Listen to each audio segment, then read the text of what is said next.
Hey everyone, welcome to the channel. Today we're going to do a pick a card for your intuition training using the Egyptian Book of the Dead Oracle by Marie Bruce.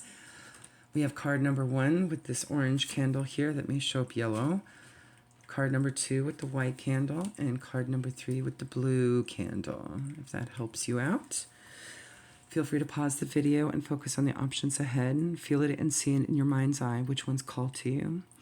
Messages may also come listening with any of your clairs and may indicate past, present, or future energies. Whichever and whatever order calls to you has your message, insight, or confirmation at this time. I'll give you a moment to pause the video and make your selects, and we'll get started. All right. If you pick card number 1, we have card number 28, which breaks down to a 10, which also breaks down to a 1. Endings and new beginnings here. But 28 could be significant. Days, weeks, months, ages, etc. Mourner. The key ideas on this card are sorrow, a loss, or grief.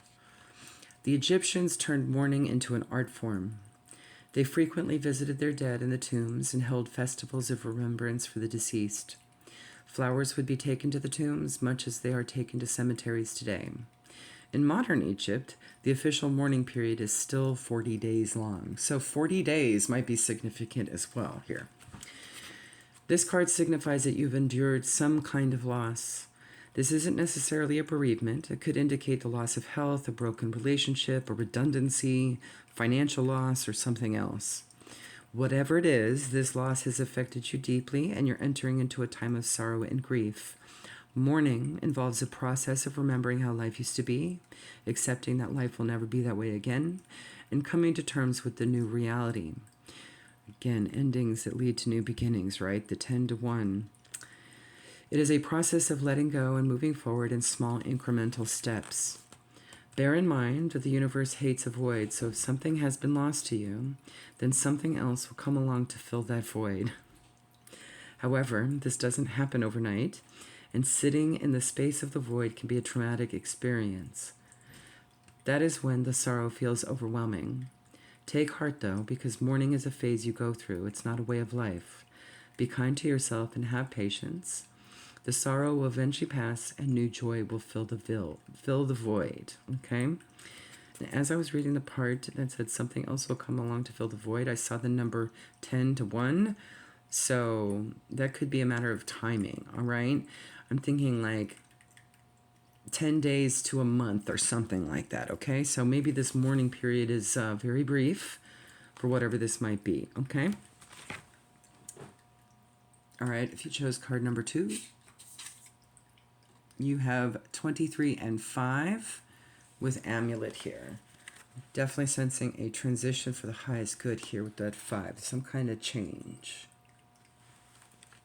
But 23 could also be significant. Ages, timing of days, hours, that sort of thing. Okay. Key ideas on this card are protection, good luck, and magic. So maybe something's manifesting, right? Amulets were very popular with the ancient Egyptians. An amulet is a charm that has links to the animal kingdom, so things like the scarab charm, rabbit's foot, feathers, and so on. In Egypt, amulets were made for all budgets, so most people would have carried 1 or 2. So maybe that might be a signifier here that you might discover something from the animal kingdom that might make a very good amulet, and you should keep that. They were usually worn as a protective symbol, but could also be imbued with magic for a specific purpose, such as love charms or prosperity amulets. This card is an amulet in itself. When it shows up in a reading, it offers the gifts of protection and good fortune.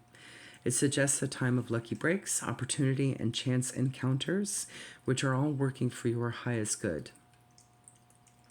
This card foretells happy windfalls too.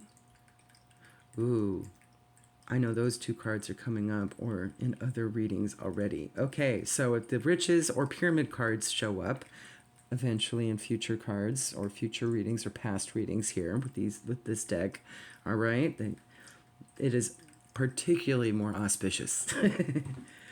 However, the amulet is the only positive card in a reading, then it is cautioning you to protect yourself from the ill wishes of others.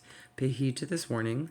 Be careful of who you trust, protect your own interests, and maintain strong boundaries. So if you've chosen other cards in this spread, all right, and any of them are negative or ominous, I was trying to think of the right word, ominous. This may mean that will be your situation, okay? If you chose card number 3, you have Shakti. 35 and 8 might be significant here. All right, let me get there. Keywords on this card are servant, slave, and puppet. The Shakti were the puppets of the ancient Egyptians and were put into tombs to be the servants of the dead in the afterlife. They were created to take on all the manual labor so that the deceased could enjoy their afterlife and quite literally rest in peace. It isn't a very nice card at all because it suggests that you're being used by someone. You might find yourself in a situation where you feel like a puppet or someone else is pulling the strings. This could be a difficult boss who expects too much work for too little pay, or a domineering parent you just can't please. Whoever it is, this card appears to highlight the fact that someone else is calling the shots, being controlling, manipulative, or belittling you. Take heed of this card, because unlike the Shakti, you were not created to exist in service to anyone else. This could also just be a heads up and a course correct opportunity, okay? Now is the time to begin taking back control of your own life. Try to identify which person or situation this may relate to. Who or what it is keeps telling you what you can or can't do, who lets you do all the work and then takes the credit for it, who behaves in a coercive or controlling manner. Once you have identified that person or situation, put an end to their games by standing up for yourself. You might need to clear out something in order to make room for something else anyway that's much better for you, right? This might be occupying your energy in a very vampiric way. You can only be truly enslaved if you allow it. Remember, you have free will, right? Your mind and heart will always be free.